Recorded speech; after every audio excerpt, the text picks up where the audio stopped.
Okay, so today we have Joy Division and Heart and Soul. Another one from Closer, and yes, my voice is kind of going on me. I feel a little bit sick, but we're okay. Anyway, this song is almost 6 minutes long, but when it comes to Joy Division, the longer the better. I mean, holy moly. This one was requested, and I've been waiting to come back to Joy Division for a while, so here's a friggin' opportunity. So let's get into it, talk about it after, and let's hear some goddamn JD. Oh boy.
All right, so Heart and Soul by Joy Division. I have to say at the top, that is a lot different from Huey Lewis in the News' Joy Division. Yeah, Huey Lewis in the News' Heart and Soul. My God. Anyway, this. So like I said, coming back to Joy Division, it's always a pleasure. I mean, my goodness. This is. I don't even know where to start with Ian Curtis here on vocals. Obviously, he's. I know Ian has a baritone. You know, obviously, you know, everyone knows.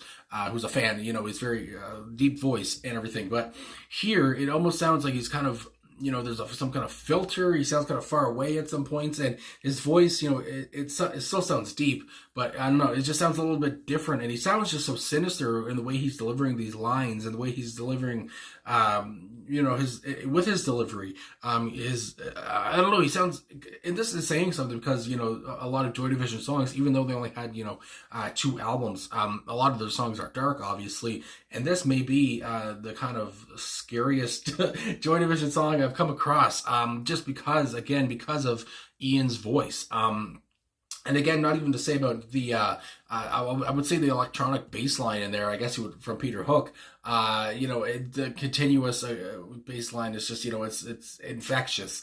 And with, on guitar here, which is very, very weird to see here. Apparently Ian Curtis was on guitar here. I don't know if this was the only time, because I've never seen him on guitar in another song. Usually it's Sumner.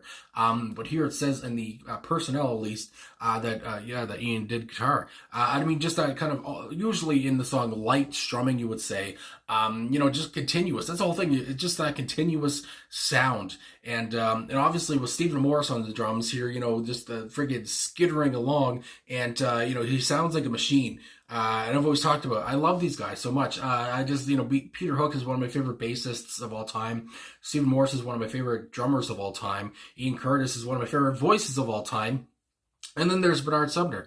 Anyway, I love Bernard Sumner's sound as well. But anyway, yeah, just, I can't get over this. They were such a goddamn unit. They worked so well together, on pretty much everything they did. And, here was no exception. Like I said, it was just so ominous, so scary. So, you know, it overtakes you.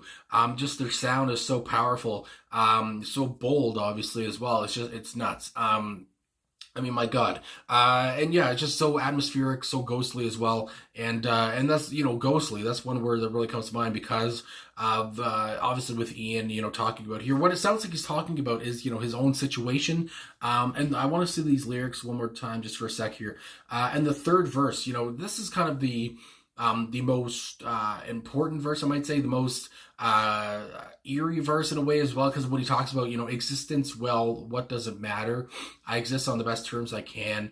The past is now part of my future. The present is well out of hand. The present is well out of hand. And like many other people have talked about in the comments, and I see, you know, from some annotations here on genius.com, it sounds like, you know, because again, you know, you talk about heart and soul, one will burn. And when he's saying that, honestly, what comes to mind is, you know, heart and soul, one will burn. He sounds like friggin' Willy Wonka in the tunnel scene from Willy Wonka and the Chocolate Factory from 1971, not Johnny Depp's one. But anyway, with Gene Wilder, when he's in, yeah, like he's in the tunnel scene, it's just like, there's no earthly way of knowing which one's gonna burn. It's just like, oh my God. And again, it's just so eerie and so weird. It's just like, you know, again, I'm tense, you know, I'm all tensed up.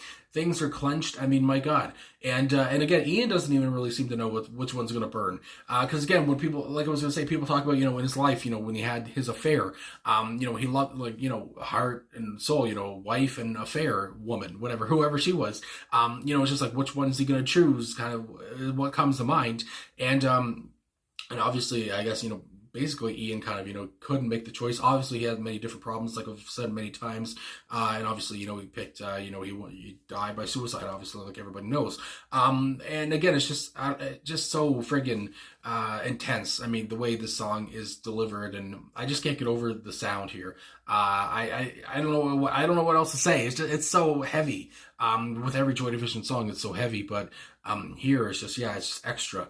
Like I said, this might be the scariest Joy Division song I've heard, and I think I might have said that before, but now I'm saying this one is, yeah. And anyway, Oh, again, just how he delivers these so sinisterly. Is that a word? Anyway, he sounds so sinister, and he sounds so kind of scary, and I'm in fear of Ian Curtis here. His voice, I don't know what he did here, but yeah, he just sounded a lot more, not weird. He just sounded a lot more scary, I guess is the word I gotta use. I'm a little bit afraid, honestly. Anyway. I am on genius.com, like I mentioned here. There is an about here, and it talks about a lot about what's going on here. But again, every member in this band here did such a great job, and that's faint praise. It sounds like, but they were so good here. It just sounds so heavy, and they just really they were, like I said, they were such a good unit, and they worked so well together. And it's just like, my goodness. And the reuse, I gotta say the production. I can't not talk about the production here from Martin Hannon, I want to say. He was so vital in Joy Division 2. You gotta shout out to Martin too. I mean, my God, the production on every Joy Division track is what makes a Joy Division track, really. So anyway, everybody involved fucking made it. I mean, my God. Anyway, Heart and Soul, it says here in the about, is a spacious reverb-laden track. My goodness, sorry for the burp. Built around an electronic bass line from Peter Hook. So there it is, electronic bass line from Peter Hook, and a skittering drum rhythm from Stephen Morris. Ian Curtis sings in his typically melancholic style, while Sumner plays a repetitive 2-chord progression.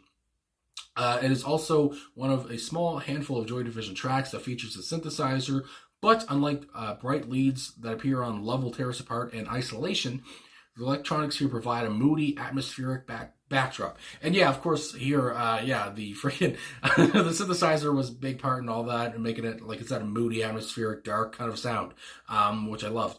The lyrics here deal with the dichotomy between instinct and reason, between emotion and thought, in line with several other tracks in Closer. It wouldn't be unreasonable to suggest that this more specifically refers to Ian Curtis's affair, so there it is there, and the battle in his mind between whether or not to continue it at the potential expense of his marriage. And I mean, from reading things and, other songs on, from the band, it seems, Ian's marriage was basically done. I mean, of course, he had a daughter as well. And yeah, that's a lot to weigh in your mind, and again, you're a musician.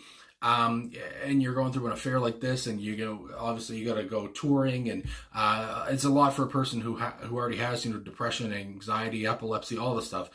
So it's just everything here. That's his whole. I mean, I've said it all the time, but his story, Ian Curtis' story, I mean, makes a Joy Division song even that more dark, even that more gloomy and doomy, and it's so much to take in. It's just like, you can't listen to you can't listen to a Joy Division song one time.